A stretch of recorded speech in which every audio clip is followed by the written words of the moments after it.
Bismillah. Assalamualaikum warahmatullahi wabarakatuh. Alhamdulillah. Alhamdulillahi rabbil alamin. Wassalatu wassalamu ala asrafil anbiya'i wal mursalin wa ala alihi wa sahbihi ajmain, amma ba'd. Yang terhormati kita muliakan bersama Ketua Yayasan kita TKN Hatibiah Sambas beserta anggota-anggotanya. Yang kita hormati kita muliakan bersama koordinator dari Teluk Kramat, Galing, serta Kecamatan Tebas. Yang kita hormati kita muliakan bersama Bapak-bapak haji serta Bapak-bapak amin, Bapak-bapak yang dirahmati Allah.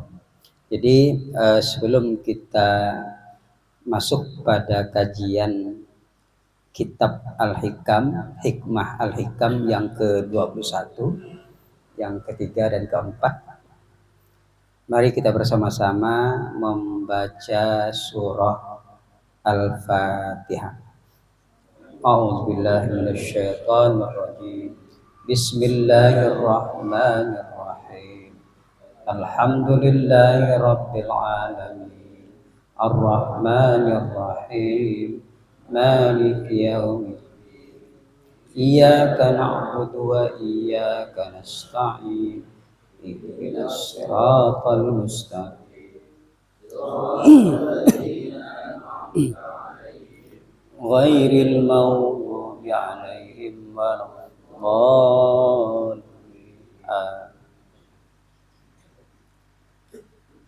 Bapak Ibu yang dirahmati Allah, kita bacakan kalam hikmah yang ke-21 bagian 3 dan 4. Bismillahirrahmanirrahim. Wa talabuka li ghairihi likillati hayaika minhu. Wa talabuka min ghairihi liwujudi bu'dika anhu. Dapat kita terjemahkan di sini, menuntut engkau selain Allah karena kurangnya engkau malu pada Allah, dan menuntutnya engkau selain Allah menunjukkan engkau jauh pada Allah. Jadi kalam hikmah yang disampaikan, yang ditulis oleh Ibnu Athaillah, dia mengatakan bahwa kalau kita menuntut selain daripada Allah, kita menginginkan selain dari Allah, itu menunjukkan kurangnya malu kita pada Allah. Demikian juga kalau kita ingin menuntut, ingin selain dari Allah, menunjukkan kita jauh pada Allah. Bapak-bapak yang dirahmati Allah, jadi apabila kita menginginkan bahwa manusia ingin takluk kepada kita, lalu kita memohon kepada Allah, ya Allah, taklukkanlah orang-orang kepadaku sehingga ia taat dan patuh kepadaku. Ini biasanya orang yang punya ilmu hikmah ingin menaklukkan orang-orang di sekitarnya. Orang-orang yang di sekitarnya ditaklukkan, berarti orang yang ingin menaklukkan orang lain pasti ada udang di balik batu. Artinya nanti kejahatan yang ia lakukan seakan-akan orang tidak mampu untuk melarangnya. Karena apa? Karena orang sudah takluk padanya. Nah, apabila kita meminta kepada Allah untuk ditaklukkan orang-orang di sekitar kita dan sebagainya, di mana saja, itu menunjukkan kita itu tidak punya malu pada Allah. Semestinya yang takluk makhluk itu bukan kepada kita, tapi kepada Allah. Kan yang menguasai segala alam semesta itu adalah Allah. Tapi ternyata kita ingin minta kepada Allah, makhluk yang ada pada sekitar kita itu harus takluk kepada kita. Kita minta kepada Allah, berarti kita kurang malu kepada Allah. Padahal Allah lah yang harus makhluknya takluk kepada Allah. Nah, jadi kalau dapat jangan sampai kita berkeinginan untuk hal yang demikian. Nah. Kemudian yang selanjutnya, menuntut engkau selain Allah menunjukkan engkau jauh pada Allah. Jadi apabila kita berkeinginan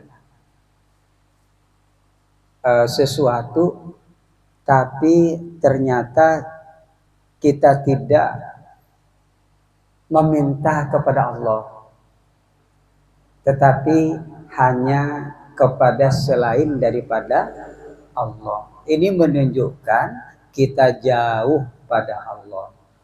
Misal kita ingin bahagia, tapi cara mencari bahagia itu dengan jalan tidak sesuai dengan syariat agama. Ingin menjadi hati tenang, tidak dengan jalan memperbanyak zikir, tapi hanya dengan jalan rekreasi, piknik ke sana kemari, sampai menghabiskan uang yang banyak, pergi ke luar negeri, pergi ke dalam negeri yang banyak pemandangan yang indah-indah. Nah, hatinya menjadi tenang, tapi sebenarnya dia sudah jauh kepada Allah Subhanahu wa Ta'ala. Apakah kita berrekreasi kemudian menikmati alam yang indah itu tidak dibolehkan oleh agama? Boleh saja, asal pada saat kita menikmati alam semesta, kita ingat yang kita nikmati alam semesta adalah ciptaan, penjagaan, pemeliharaan dari Allah Subhanahu wa Ta'ala. Yang tidak dibolehkan adalah kita saat menikmati tersebut hati kita menjadi nyaman, tapi sebenarnya kita sama sekali tak ingat kepada Allah Subhanahu wa Ta'ala. Nah, inilah yang dimaksud oleh Imam Ibnu Athaillah. Jadi kita meminta selain dari Allah. Nah, demikian juga kita meminta rezeki mestinya kepada Allah, tapi kita berusaha betul-betul kepada selain dari Allah Subhanahu wa Ta'ala.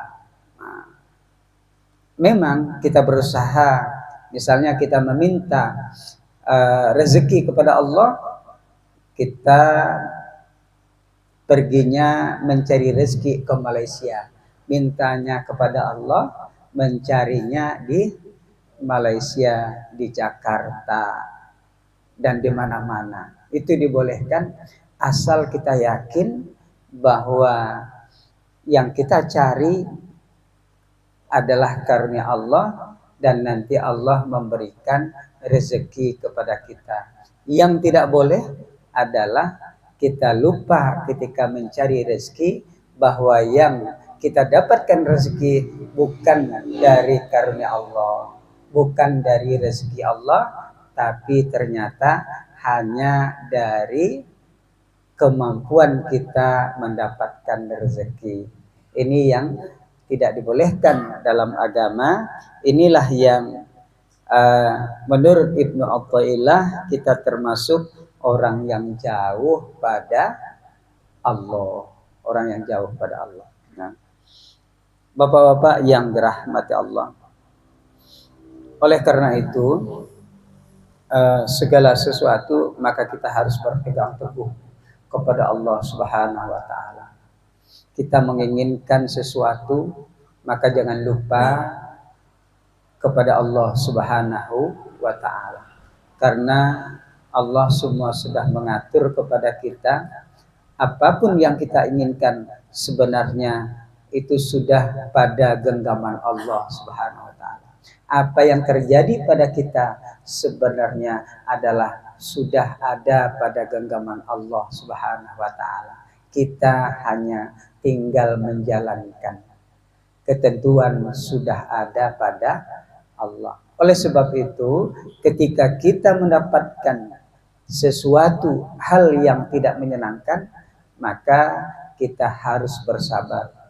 Ketika kita mendapatkan sesuatu yang menyenangkan, maka kita harus bersyukur kepada Allah Subhanahu wa taala.